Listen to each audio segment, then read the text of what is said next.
Hello, my name is Simon and I am one of the leaders of One Church Harrow.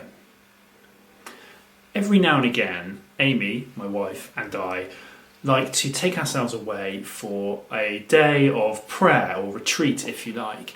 Sometimes it's a walk that we go on, or sometimes we find a particular place to go. And it's a place we go and we seek the Lord for ourselves and for the church. And the other day, we did just that. We set off from the familiar here in Harrow, from our home, and we took a train to a town that neither of us had ever been to before, on a route that was completely new and unfamiliar to us. We whizzed past parts of Harrow that were vaguely familiar, but I'd never seen at that angle. And we did so quickly that I was very soon very disorientated as to where we were. And we whizzed past various stations, but we could hardly catch their names. And when we arrived at our destination, we didn't even know which way to walk out of the station. So we wandered around until we found the all-important coffee shop. We were hungry and thirsty.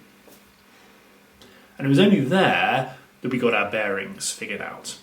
We'd worked out which way up the map was supposed to be and all those sort of things. And it was a good place to pray. So refreshed, we set off again on our walk, realising that we had some way to go. And it was a glorious walk on a glorious day, in a completely new place to us. All we had was this map that we printed out from the internet with vague instructions, directions to make sure that we were heading in the right direction. But as we went, we discovered all sorts of beautiful things, beautiful viewpoints, places of complete natural beauty.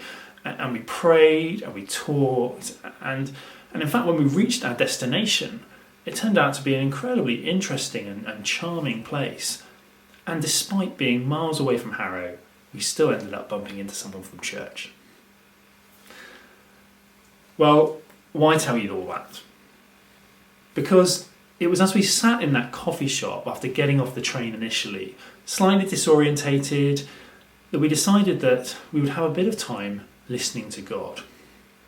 Now, to those of you who are familiar with circles, you'll know that an essential ingredient and part of that tool, that discipleship structure, is this idea of presence, one of our values, and that spending time in silence, just listening to what God is saying, is it's a key part of our discipleship. And as we did that, Amy sensed that the Lord was telling us something through the very nature of the journey that we were on. Our experience of the journey was telling us something about what was happening in our lives, in our church, and in fact the wider church. And I realised also that just the day before, someone had shared a prophetic word with me. It was a particular scripture, and I thought it was about something completely different, but actually it exactly fitted with this idea of a journey. Now that passage was Numbers chapter 21, starting at verse 10. Let me read it for you. It says, "The Israelites moved on and camped at Oboth. Then they set out from Oboth and camped at Ai-Aribim, in the wilderness that faces Moab towards the sunrise. From there, they moved on and camped at the Zered Valley. They set out from there and camped alongside the Arnon, which is in the wilderness extending to the Amorite territory." Verse 16, "From there, they continued on to Beer, the well, where the Lord said to Moses, 'Gather the people, and I will give them water.' Then Israel sang this song, 'Spring up, O well, sing about it. Sing about the well that the princes dug, that the nobles of the people sank, the nobles with scepters and staves.' Then they went from the wilderness to Mattanah, from Mattanah to Nahilel, from Nahilel to Bamoth, and from Bamoth to the valley in Moab, where the top of the Pisgah overlooks the wasteland." Well, the people of God are on a journey. They've left Egypt, where they were living in slavery, miraculously rescued, with this hope of a new land to live in ahead of them. And as the books of Exodus and Numbers famously depict, the Lord leads them through various territories. And when it's detailed in the passage like that, it feels like a whistle-stop tour. And no doubt it was disorientating, leaving them hot and thirsty, and I imagine quite a bit confused. And so there is a point when they reach a place in the wilderness called Beer that the Lord instructs Moses to gather the people and says, I will give them water. And he does so through the provision of a well. And the people sing about it. And I should just say, just because it was called Beer, I'm not sure that says anything about the content of the well, although that might explain the singing. But that was not the end of the journey. They didn't stop there at Beer. They are led onto yet more places with even more slightly unpronounceable names. And each of them was getting them closer to the promised land, even if they didn't realise it. Now, for many of you watching this, whether you would call yourself a Christian or not, I suspect that your experience of the last 18 months or so may well have felt like perhaps the first part of the journey that I described that Amy and I took, starting from a familiar place, but quickly being disorientated, taking us to unfamiliar places. Perhaps there was a part of the life that you thought you knew that's either been taken away from you or you've now seen with a completely different perspective. A bit like our experience of passing on the train. Well, if that is the case, then we must heed the word of the Lord to gather so that he can give us water.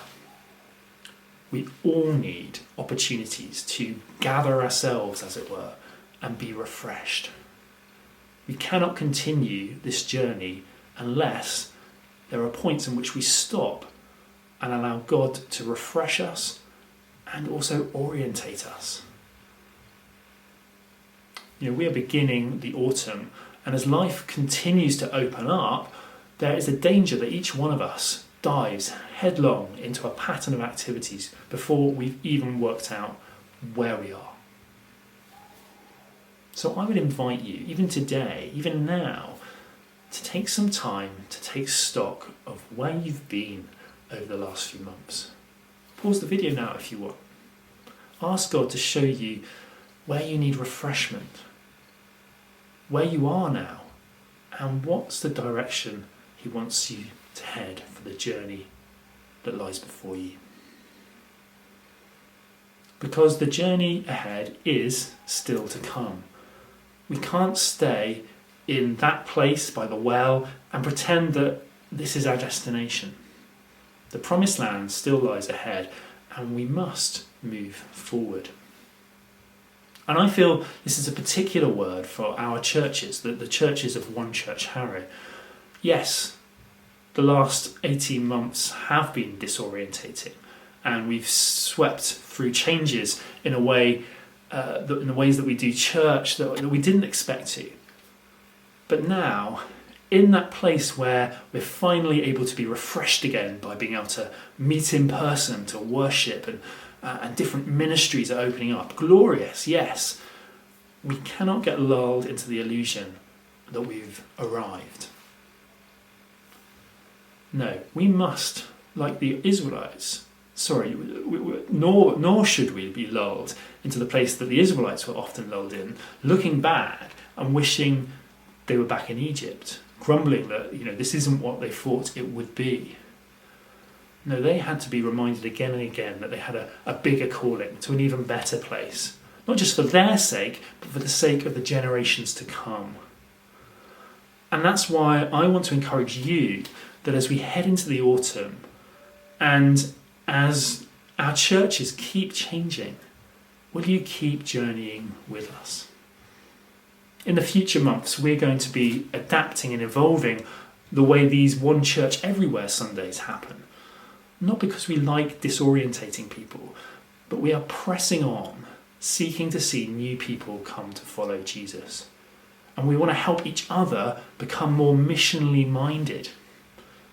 Not allowing ourselves to step back into our old familiar church-going habits just because it feels more familiar or comfortable.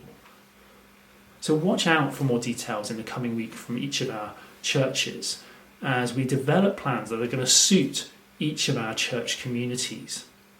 It may not be comfortable, but I want to encourage you to travel with us as we go towards this bigger calling of seeing 10% of Harrow following Jesus in the next 10 years. We can't stay as we are.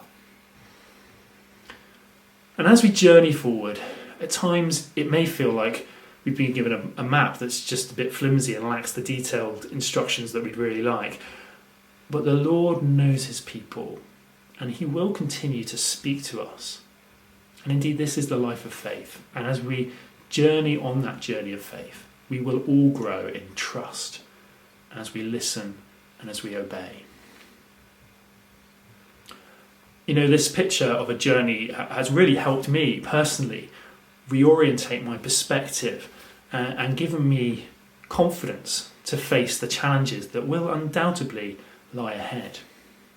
And I hope it's a helpful picture for you too. You know, we don't know the twists and turns that lie ahead, but we do know that God is for us and God goes with us.